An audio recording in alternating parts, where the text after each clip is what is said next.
following content may contain elements that are not suitable for some audiences. Accordingly, viewer discretion is advised. Today on The Point TV. Stoked, you know, after the initial shock. Yeah. He was 24, so there was a little bit of having to tell people. They altered their house quicker than they'd planned to help us, which was just unbelievable. Wolfgang Xavier Tuppence Pretsel, and I was like, you're an idiot, like, that's just hilarious. I kid you not, every single person knew that baby as Wolfie. And later... So we went and saw her, and she just looked like a porcelain doll, like, just so beautiful, you know, they'd done her up really nicely. All this and more on The Point TV.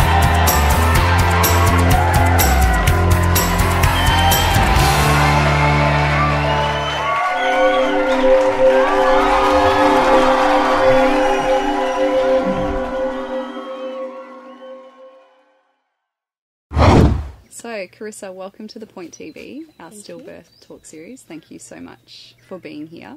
My pleasure. And for coming forward to share your story. I always wonder, like, where to start with the story, and there's so much to sort of fit in the time that we have. So, I was thinking maybe if we begin with the end in mind, and you could share with us why you decided to share your story today. I think because mainly there's not many people obviously talk about this kind of thing. And yeah, wanting to encourage anybody who goes through it or is going through it, just that there are others. There are other people like them, and it's quite normal. They're not different. Yeah. Unfortunately, life goes on, but it's nice to know that there are other people, around that have experienced a similar thing, I guess. And so, how long ago was your stillbirth experience? 10.5 years. Okay. Yeah. Okay. Feels like a lifetime, but yet yesterday. Yeah. Yeah. And could you maybe talk us through what happened for you? So I was really young. Okay. Very young, 17, when I fell pregnant. So met my partner, and 3 months later we were pregnant. So it's not planned exactly, but at the same time we were stoked, you know, after the initial shock. Yeah. He was 24, so there was a little bit of having to tell people. What was that like? Yeah.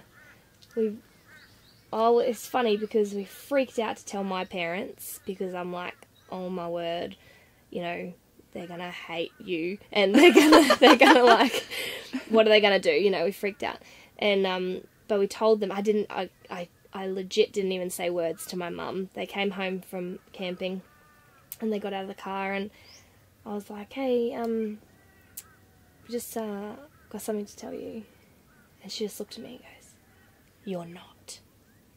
And I went, I am. She goes, John, look at your daughter. Look at your daughter. Look at her face.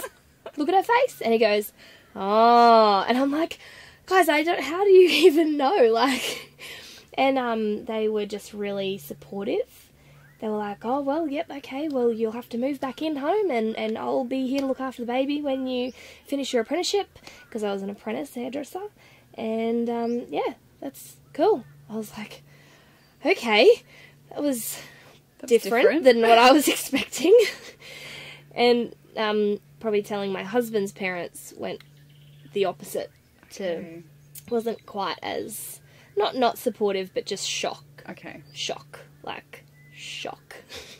So I think because I was so young and we'd only been together for such a small amount of time, it was like, oh, this won't last, you know, it's just a thing, and then there's, baby, and anywho, so that was, you know, telling of the parents, and then so we did move in to my parents' house. They were renovating, and they built in two little rooms downstairs for us, so a bedroom for us, nursery for the baby, and then a bathroom and everything. Like, so they, you know, they altered their house quicker than they'd planned to help us, which was just unbelievable.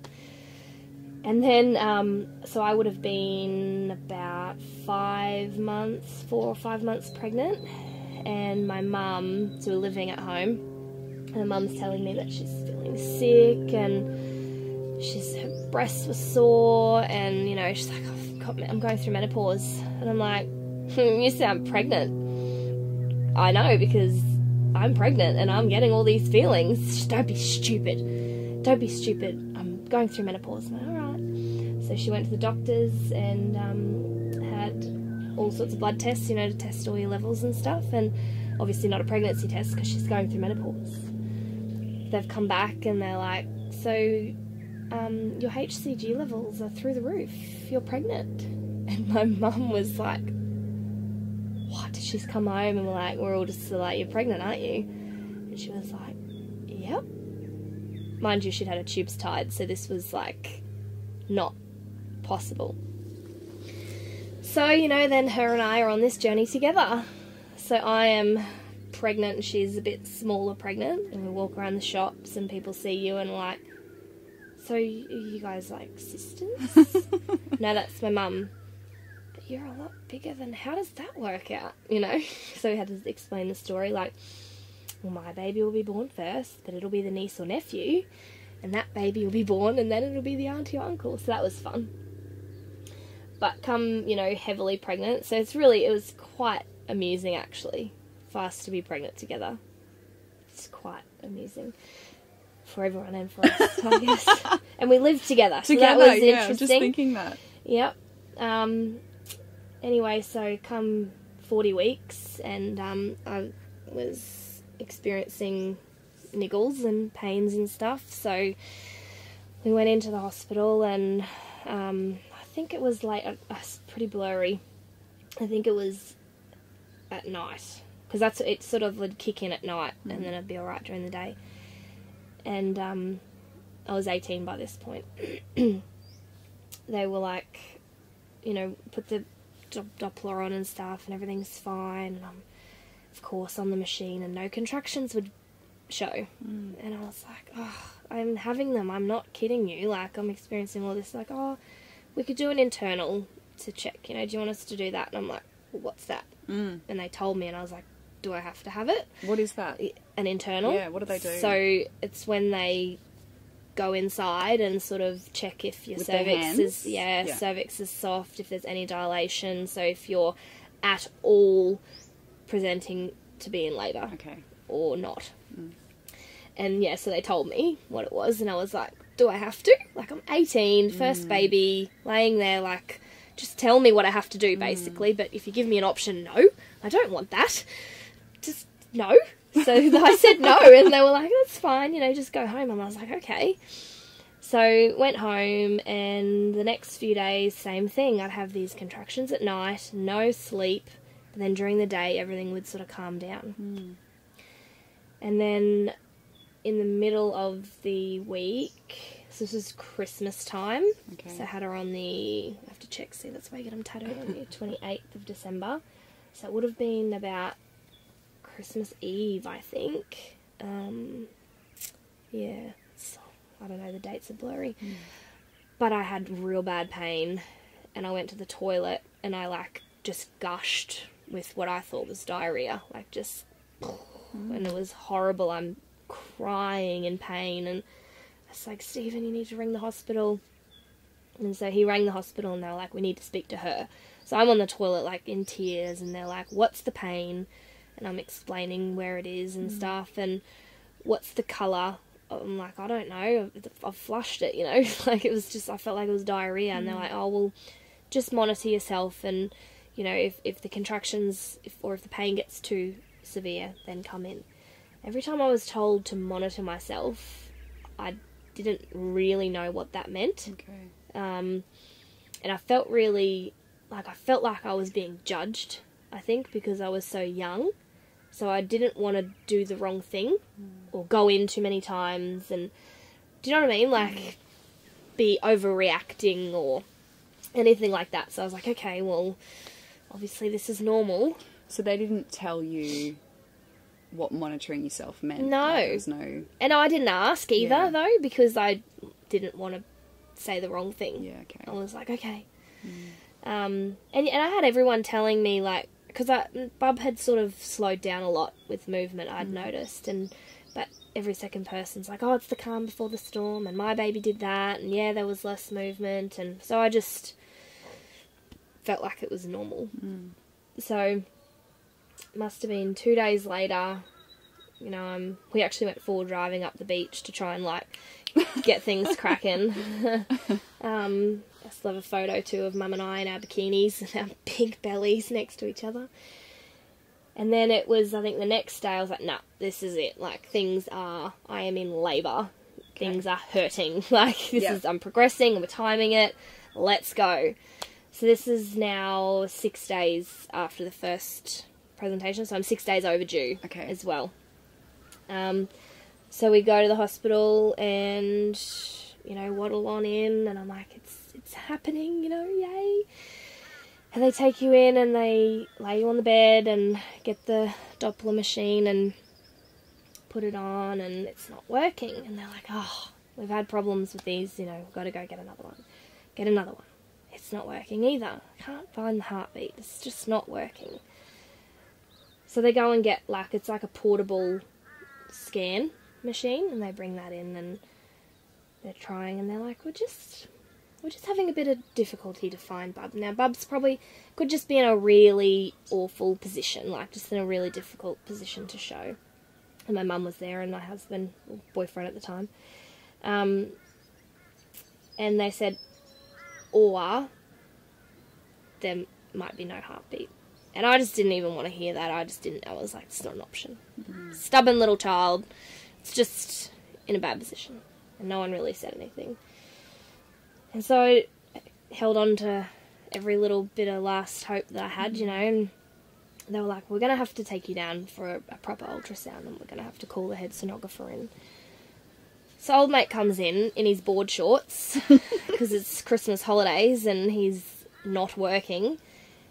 And that's never a good sign when they call someone in, I think, you know, out of their holidays. And lay on the bed in this very small, very white, very cold room with my husband standing there and my mum. And he's put the Doppler straight on. Now I'd had a few scans, you know what you're looking at. And there was nothing moving. Nothing. And he just kept looking at the screen, like he didn't look at me. And I felt like it was a lifetime. And meanwhile, I'm having contractions, so I'm in labour. And I said to him, I just looked at him and I just was like, you're not bearing good news, are you? And he just shook his head, because it's not his job to tell you. It's not their job. They have to actually get measurements and actually do the scan, I think, is get as much information as they can before that moment, because once that moment hit, when he shook his head, I just curled up into the fetal position. My husband went as white as the wall, like, he didn't faint, but it was close. My mum was just a mess, and I just was in the fetal position, just like, yeah. The first thing I thought was, get this baby out of me. Get it out. And then they went and got a wheelchair and wheeled me back up, and were like, okay, now there's some options here. You're progressing, you know, so you can go through labour and we'll help you along, and, you know, or we can give you a cesarean. And I just said, cut it out. Cut this. I have a dead baby inside of me. Cut it out. Like, I think adrenaline was just, I was like just in shock. And then they understood my reaction, but they also talked me down. They calmed me down and were like, you know, that's fine, we can do that, but for any future children, like if you want to have any more kids, it does lessen your chances of having natural birth again, and, you know, it's much better for your body and for recovery and all this kind of stuff. And so Stephen and I spoke about it and we're like, okay, yep, I can do this. Mum's here, you know. My dad came. And so, yep, alright, we're doing it. We're having a baby naturally. And that was a long haul. So, how long? Too many hours? Like, over 24. Wow. Yeah. From the moment of finding out to... Oh, more of 30-something then. Wow. Yeah, and so previous week, you know, pre-labour, sort of contracting at night, not sleeping well, and then the actual, like, established labour, a long time. And I had all the drugs you can, plus drugs they don't give pregnant ladies because it can affect the baby. So they tried to make me as numb as possible. Okay. I still felt it. It still hurts. And when a baby is not alive, it's much harder to birth them because they're not helping. Yeah, so didn't know that. You know, didn't know that a baby helped the situation. So it was a lot more strenuous, and so we took sort of shifts. We have a photo of my dad and my husband asleep on the couch, and Mum and I, a little selfie, smiling. Like, we had to laugh or cry, you know. So we went through a lot of those different emotions. Yeah, and then she was born, and she was perfect. Like, just this beautiful little girl. Yeah.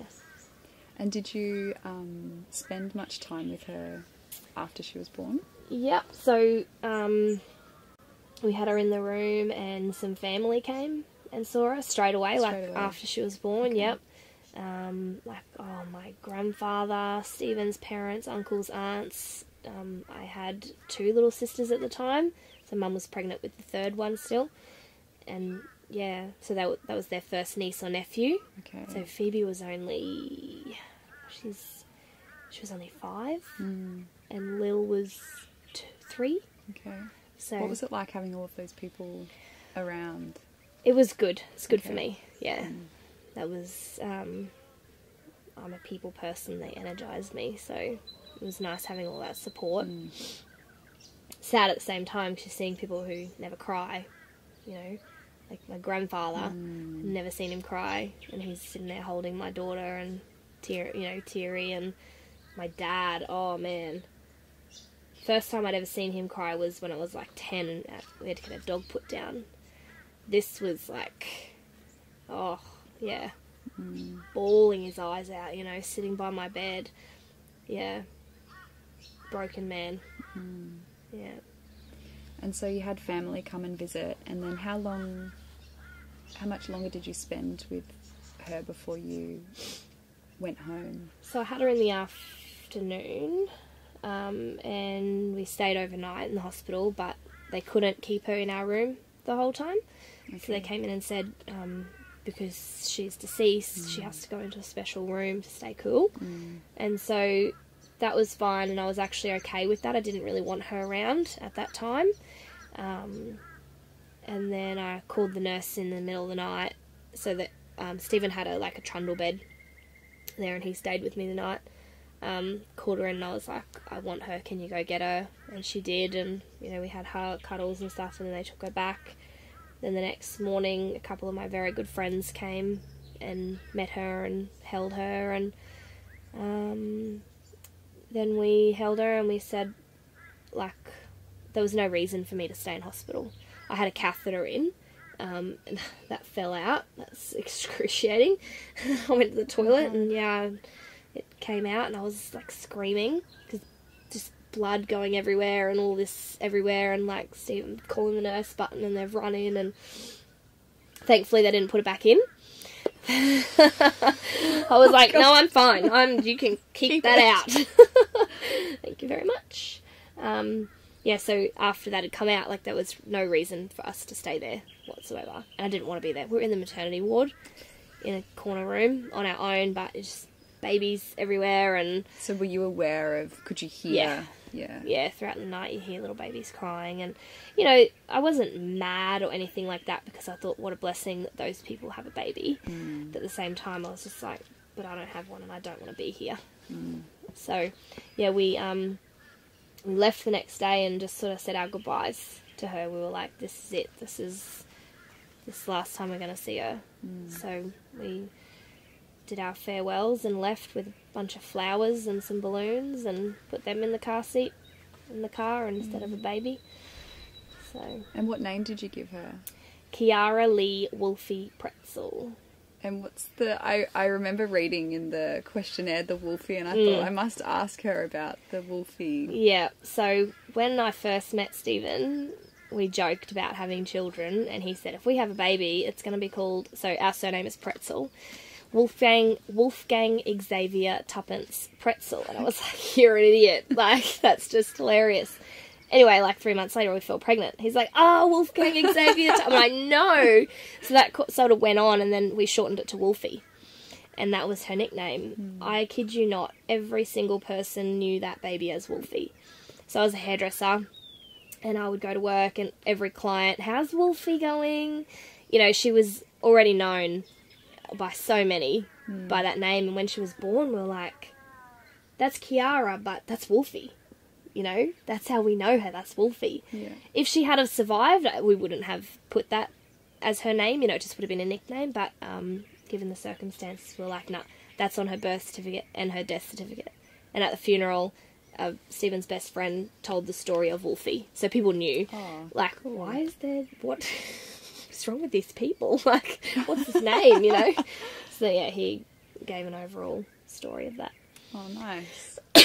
Yeah. And so you had Kiara. Yep. And then you went home pretty much as soon as you could. Yeah. What was it like going home and that period after? Yeah. I was in a lot of pain from giving birth and being in labour for so long. They'd given me some painkillers. I went home and had a very stiff drink of vodka and some painkillers I just was numb. And I was numb everywhere but felt so much pain. So I wanted to numb it. So I did that and just went to bed. And then when I got home, actually, so I was still living at my parents', there was a long-term friend of our family's. He was my brother's best mate growing up. At my parents' house, he'd driven from Rockhampton when he found out the news. I was like, Kai, what are you doing here? He said, as soon as I heard, I got in the car. So that was really cool. Unexpected. You know, I think he went home the next day. Like, he literally just needed to be there to give me a hug, you know, which is just amazing. So we had, family and friends sort of all around. Because it was Christmas, we'd had for our family down from Mackay. So they all left before the funeral. So they were all there for the birth. But couldn't stay until the funeral because plans were all to go home. And so when was her funeral? It was, I think it was the 5th of January, I think it was. Yeah, and what was first week of January. So, like, oh man, like you got to plan it, you know. And I rang a funeral home, not even thinking about where I was ringing, and they said, okay, yep. It was a Saturday that someone was coming out to talk to us, and they said, okay, yep, Rita Marie will be there. And I said, Rita Marie Lenton? And she goes, yeah. And I said, please tell her whose house she's coming to before she gets here. I knew her. She was a client of mine. And so she rocks up at the door. No one told her. And she just went, and I was like, they didn't tell you, did they? She goes, no. So, but what a blessing that, you know, she helped us arrange the funeral. Funerals are really expensive, and we weren't planning to have a funeral, obviously. So my parents and Stephen's parents went halves and paid for it. You got to think about, like, songs and sayings and poems and all this, you know, and meanwhile you've just lost your child, like... It's not, it's all a bit blurry, but it was a beautiful funeral. It was just, but when we got there, Rita Marie asked us if we wanted open casket, and we said no. Said no, we've said our goodbyes. But on the day of the funeral, I remember going shopping for a dress, you know, shopping for a dress to wear to my daughter's funeral was pretty horrific, but I got a beautiful flowy dress covered in butterflies, nice and bright. I just thought, you know, wanted something to represent her. Yeah, we got to the funeral and she said to my mum, Kiara's out the back. She's all done up if you want to go see her. And I looked at her and I looked at Stephen and I was like, so much of us didn't want to, you know, we were like, no, we've said our goodbyes, but I was like, I have to go see her. This is my last chance. I can't be out in this room and her be in that room and not. So we did, we went and saw her and she just looked like a porcelain doll, like, just so beautiful, you know, and they'd done her up really nicely. So I'm glad we did that. I am glad we did that.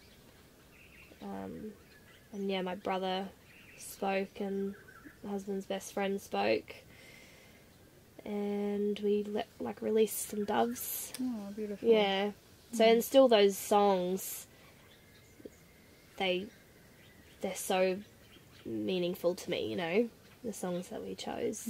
So yeah, and then we had a wake and we went to my mum and dad's house for like family and friends. Then we went to the Petrie pub and just drank. Okay.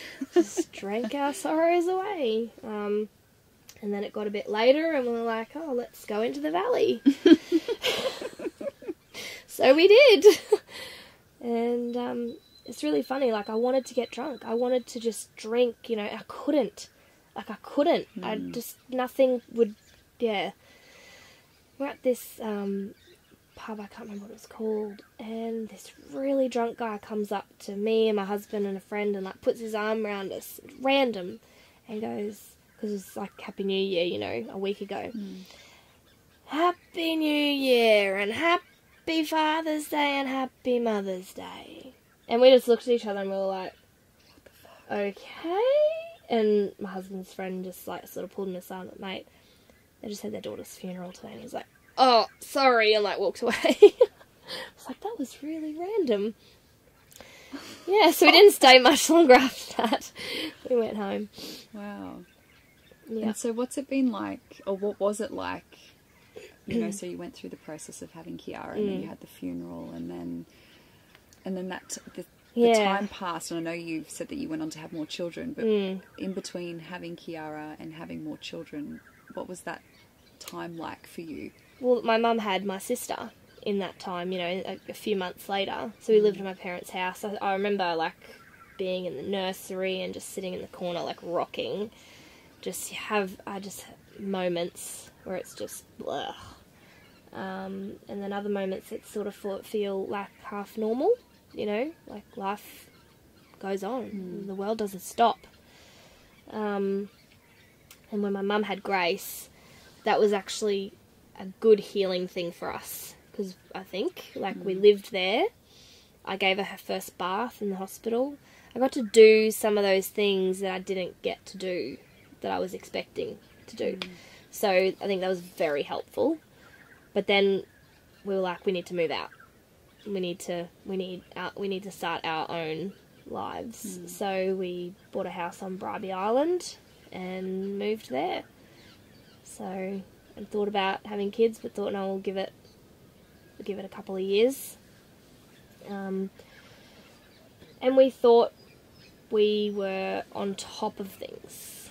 Like, if you had have asked us back then, we were brilliant. Like, we were just coping and fine. We really weren't. We really weren't. And how did you know that you weren't? A lot of years later. Okay. Yeah.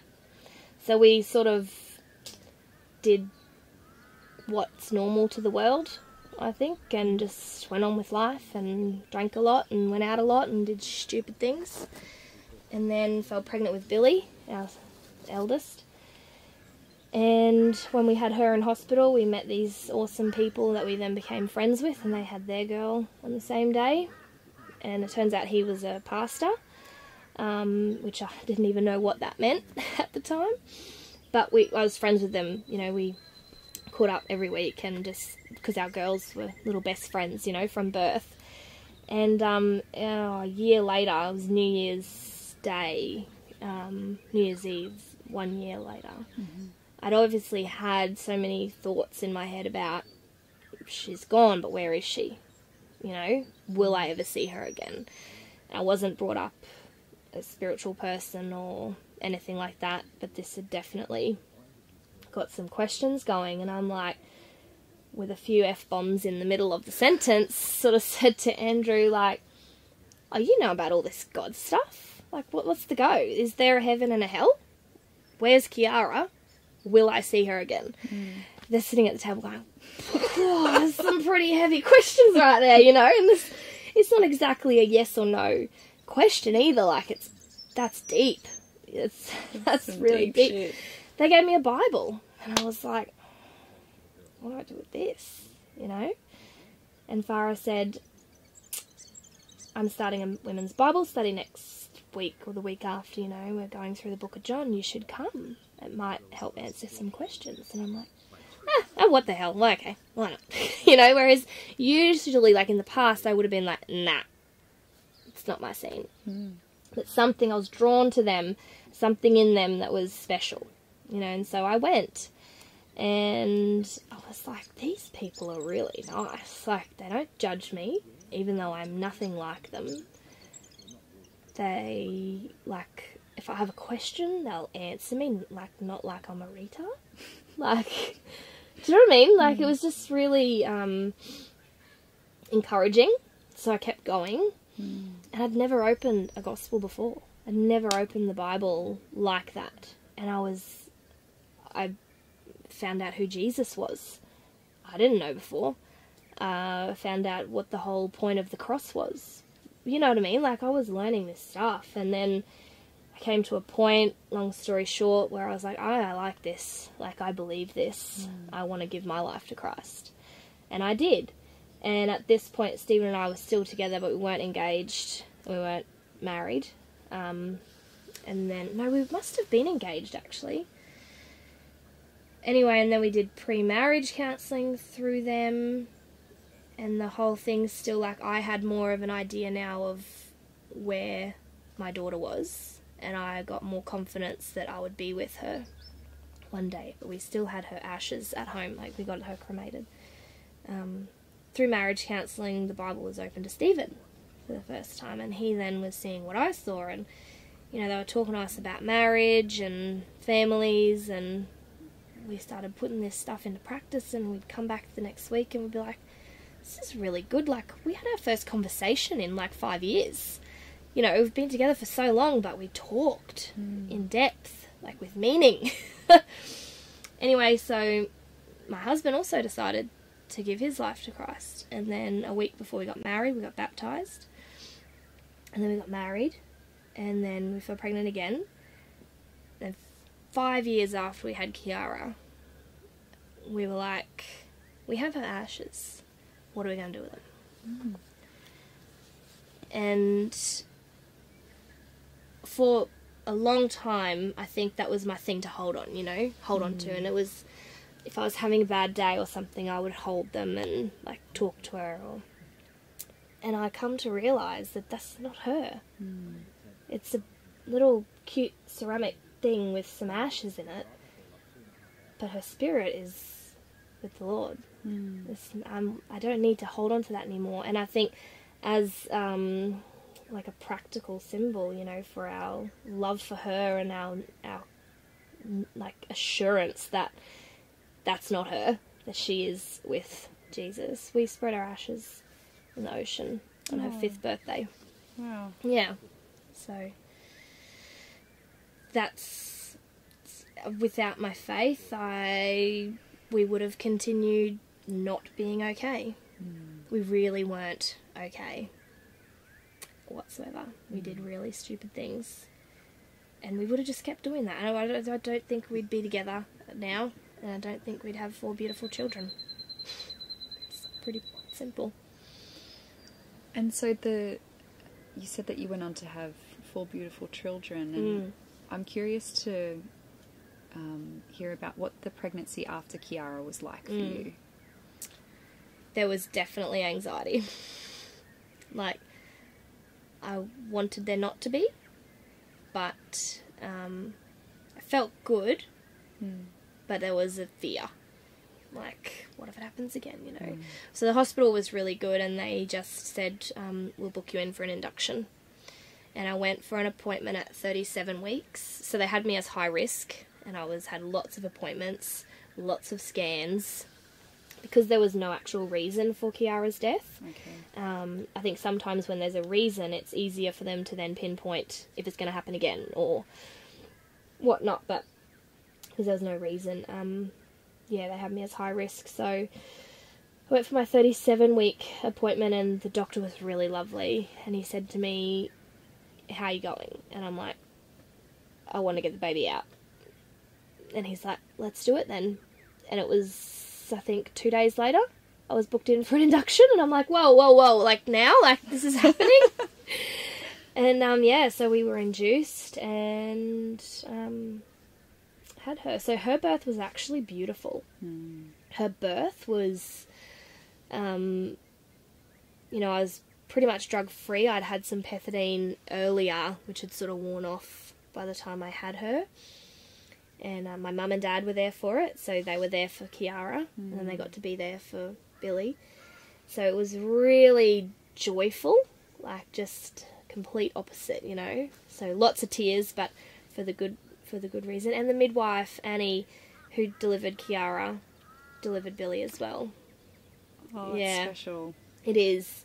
She's seen me with all of my kids, actually. Not been there for the deliveries as such, but seen me, yeah. So that's really cool. Yeah, how special. Yeah, and we only stayed in overnight and went home, which I don't recommend. I was so eager. I had this baby who was alive and beautiful. I wanted to show the world. We left the hospital and went to the shops. Like, I was so silly. And then I was like fully exhausted. And then when my milk came in, it was just hell. I had to actually ring Annie because she was a breastfeeding consultant as well. I'm like, I don't know what to do. So I went to her house and she's helping me. And yeah, I recommend resting. But you'll learn. Yeah. So yeah, no, it was absolutely beautiful. My other three, on the other hand, they've been difficult births. Okay. Yeah. So it's every baby is different. Yeah. Every birth is different. Yeah. And I'm just sitting here thinking, like, for all the women who might encounter this story and hear us talking and hear you sharing Kiara's story, who maybe have just found out that their baby is going to be a stillborn or who've just had a stillborn baby, what message would you like to convey to them, to those women and those families, not just the women, the families? Yeah, no, because I'll tell you what, this affects the men too, and the in-laws and the parents and everybody. That you have a baby, that you are a parent. You know, as soon as you fall pregnant, you're a mum. Your mum instincts kick in, and that doesn't change. I think something disheartening is when you've had a child and somebody doesn't know, and then they might make comments, you know, about, oh, well, you don't have children, so you wouldn't know, or something like that. That sucks. That really does. But I think you learn to pick who you tell as well, because you want to tell everyone. You want to tell the world. You want to... I worried about making people feel uncomfortable. Yeah, which I don't so much anymore. But it's a lesson for those people that, yeah, for sometimes you shouldn't say things because you don't know, which has taught me to think about what I'm saying. Yeah, so I think that they have a baby, they have a child, that is their, you know, that is their son and daughter. It's okay to cry, it's okay to be angry, but they're not alone. There's a lot of people out there that are feeling the same thing, and I think it's really important to know too that each and every person's journey is different. You'll hear a million stories and they might not match up to yours, but that's okay, because you're a different person and everybody's journey is different. So, beautiful. Well, thank you so much for sharing your story and Kiara's story today. It takes such courage to sit in front of a camera with a random that you don't know. And You're to so tell random. Such a deeply personal story. So I really honour you for that. Thank you. My pleasure. So much. Thank Cool. you. No worries. That's us done. Well done. Thank you. Hey everyone, Gerald Pauschmann here, founder of The Point TV. Have you ever thought about hosting your very own show? Really? I want you to think about it. Now, if you are a naturally inquisitive person, then you may have just what it takes to host a show. You just have to hold treats. Now, you don't have to be an expert speaker when you do interviews, because you just have to ask questions, step away, and let the interviewee do all the talking. Now, we all know that there are some amazing talk show hosts who do incredible things by simply talking to other people. I mean, think about Andrew Denton, Dr. Phil, Ellen DeGeneres, and of course, the Big O. No, not Roy Orbison, but Oprah Winfrey. I mean, she started out with a half-hour low-rated talk show in Chicago, and look at her now. And the secret to her success was simply interviewing people. Now, when it comes to the social media world, the big name that comes to mind is Gary Vaynerchuk. He became famous for Wine Library TV. He simply just sat behind a camera in his wine library store and he talked about wine. Gary also has a pretty cool personality, which led him to incredible opportunities. And as a result of him just simply talking about wine, he got a $1 million book contract. Now, I'm not saying that you will make millions, but who am I to stop you from trying? Come here, Jessie. Good girl. For me, well, I got behind the camera and talked to people who wanted to raise awareness about their cause or charity. People like Sam Webb and Casey Lyons from livin.org, who wanted to raise awareness about youth suicide. And Jackie Gaul, a young mum who lost a child at 23 weeks and wanted to raise awareness about stillbirthing. Now, these interviews shot The Point TV to amazing success. I think these guys helped. Now, the interviews weren't the only reason for the success, but they were extremely instrumental. So if this is what you've been searching and didn't know how to get started, well, click or tap on the link below and see if you have what it takes to host your very own show. I should do a show about dogs. Thanks, Bear. Thanks, Jessie. See you on the other side.